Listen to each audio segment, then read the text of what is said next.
পরে আমার আম্মা অসুস্থ হয়েছে, মানে বাইক অ্যাক্সিডেন্ট করছে। তোমাদের আসসালামু আলাইকুম, সবাই কেমন আছেন? আশা করি সবাই অনেক অনেক ভালো আছেন। আজকে অনেক সকালে রান্না করতে আসছি। আজকে হচ্ছে আমার যে আম্মা তো আপনার এই যে মেডিকেল ভর্তি, তারে আজকে খাবার টাবার দেবো ওইখানে, সেই জন্য আজকে হালকা পাতলা কিছু খাবার রান্না করতেছি। তো সেটা শেয়ার করবো তোমাদের সাথে।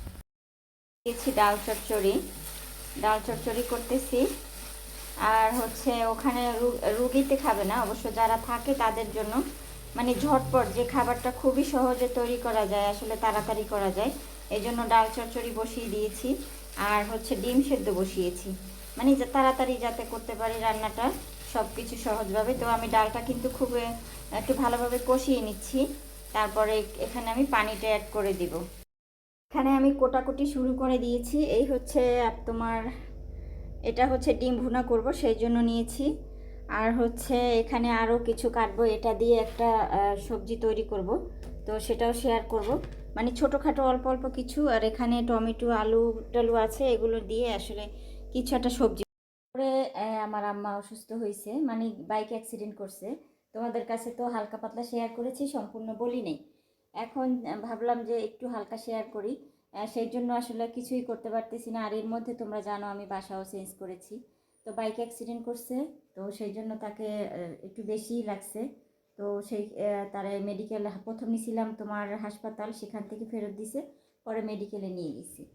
এখন আল্লাহর রহমতে ভালো আছে। তারপর ওনাকে আজকেও থাকতে হবে, আজকে আজকে 5 দিন সেখানে সে। তো আমি আজকে সেই জন্য খাবার রান্না, এতদিন আমার চাচাই দিয়েছে রান্না করে, এখন আবার আমি আজকে বাসায় আছি। তো বাসায় চিন্তা করলাম আমি তাড়াতাড়ি করে কি রান্না করা যায়, ঝটপট খুব সহজে রান্না করা যায়। তো আমি ডাল চচ্চড়ি বসিয়ে দিয়েছি, ডিম ভুনা আর একটা সবজি করব। ওই সবজিটা মানে 3 পদ আর কি দিয়ে কোনো রকম খেতে পারলেই চলবে। আমাদেরও শারীরিক অবস্থা খুব একটা ভালো না।